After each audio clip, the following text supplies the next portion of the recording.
Class good morning बेटा।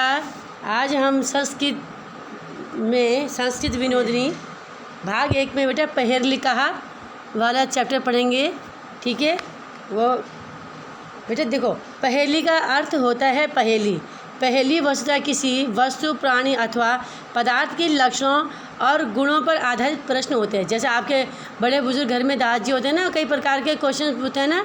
ठीक है, प्राचीन काल से लेकर वर्तमान तक पहेलियाँ लोक मानस में अत्यंत प्रचलित रही हैं, क्योंकि इनके द्वारा जहाँ लोगों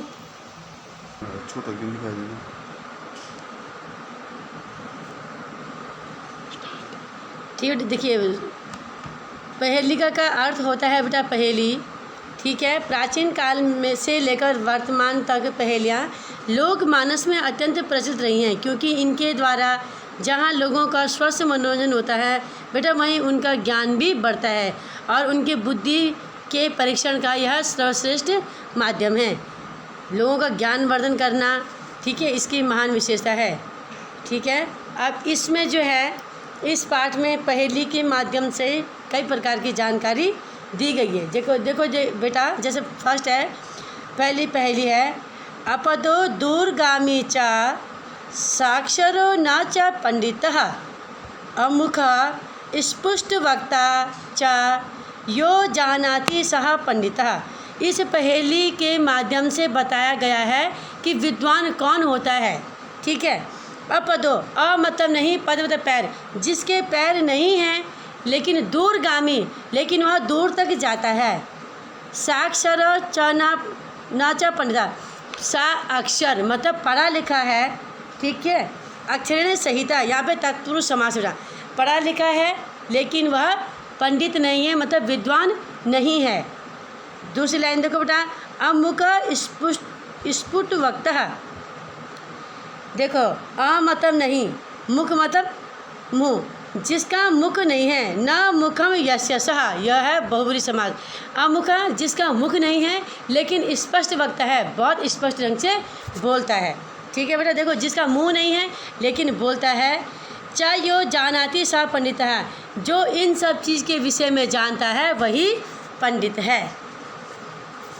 ठीक है बेटा, तो देखो दोबारा इसका अर्थ समझो। अर्थात जो पैरों से हीन है, जिसके पैर नहीं हैं लेकिन दूर तक जाता है, जो अक्षरों का ज्ञान वाला है लेकिन क्या है, विद्वान नहीं है, पढ़ा लिखा नहीं है, मुख से रहित है लेकिन स्पष्ट बोलता है, इसके विषय में जो जानता है वह विद्वान व्यक्ति है। पंडित का अर्थ होता है विद्वान। तो इस पहेली का उत्तर बेटा पत्र है, क्योंकि पत्र बिना पैर के दूर तक जाता है, अक्षरों से युक्त होता है किंतु विद्वान नहीं है, और मुख रहित होकर मुंह नहीं है लेकिन फिर भी स्पष्ट बोलता है। दूसरी पहेली देखिए बेटा, एक चक्षुर्ना काको अयम बिल्लम इच्छन पन्नगः क्षीयते वर्धते चैवना समुद्रो न चंद्रमा। एक चक्षु, जिसका एक चक्षु मतलब आँख, जिसका एक आँख है, काको अयम कौवा। ठीक है, देखो इसका एक नेत्र है किंतु वह कौवा नहीं है।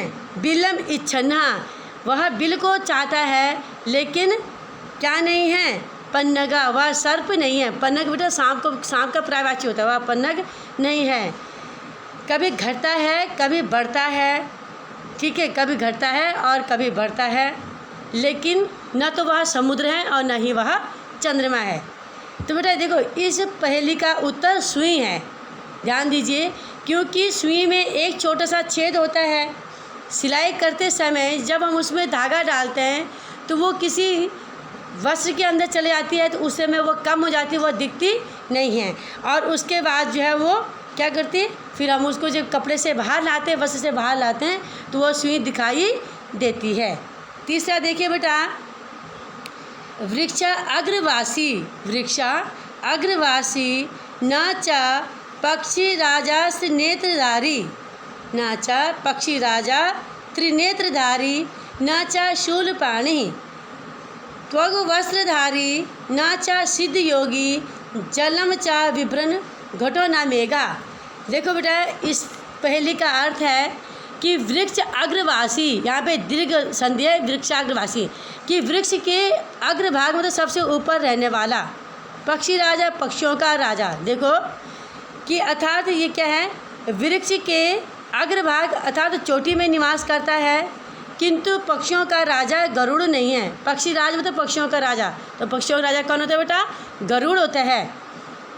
देखो दोबारा समझो बेटा, वृक्ष के अग्रभाग मतलब सबसे ऊपर की चोटी में निवास करता है, किंतु पक्षियों का राजा गरुड़ नहीं है।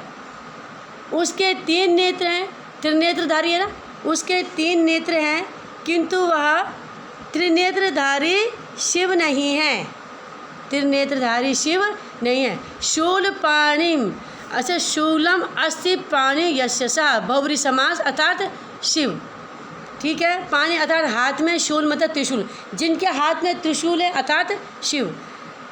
छाल के वस्त्र पहनता है, किंतु योगी सिद्ध योगी नहीं है। अपने भीतर जल धारण करता है, किंतु वह घड़ा नहीं है, और ना ही वह क्या है, बादल है। घटो मतलब घड़ा, मेघ मतलब बादल, ठीक है। तो इस पहेली का उत्तर नारियल का फल है बेटा, क्योंकि वह वृक्ष के सबसे ऊपर भाग में लगता है, सबसे चोटी में। उसके 3 नेत्र होते हैं, वह छाल का आवरण धारण किए हुए होता है, और उसके भीतर जल भी होता है।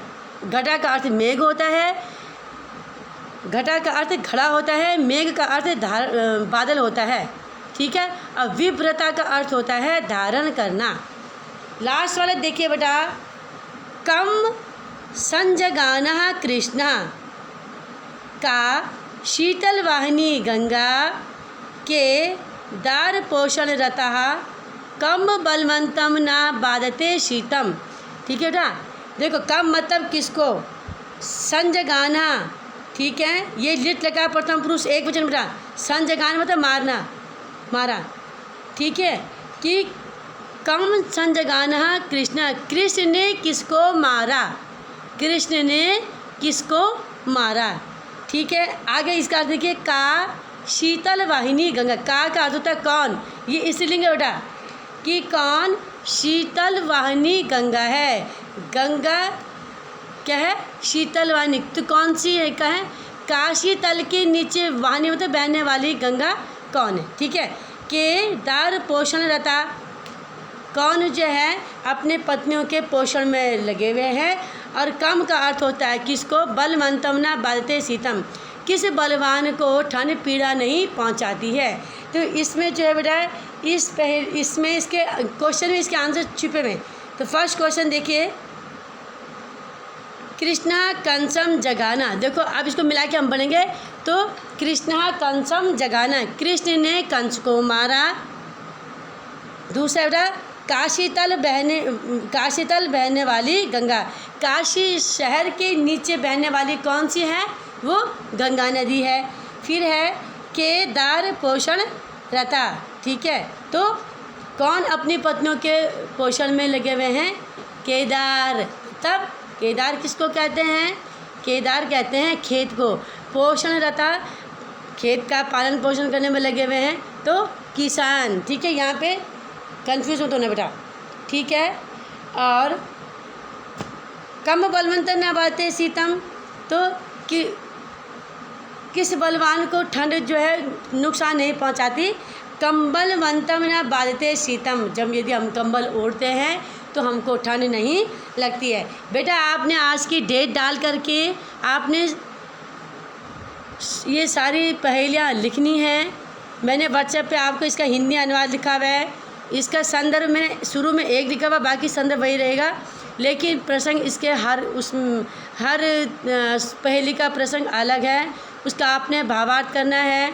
मैंने उसको आपको सारे क्वेश्चन आंसर लिख करके सेंड कर रखे हैं। पहले आपने इसके शब्दार्थ भी करने हैं। नीट एंड क्लीन हैंडराइटिंग में आपका काम होना चाहिए बेटा। जहाँ पर समझ में नहीं आएगा आप हमसे पूछिए। धन्यवाद।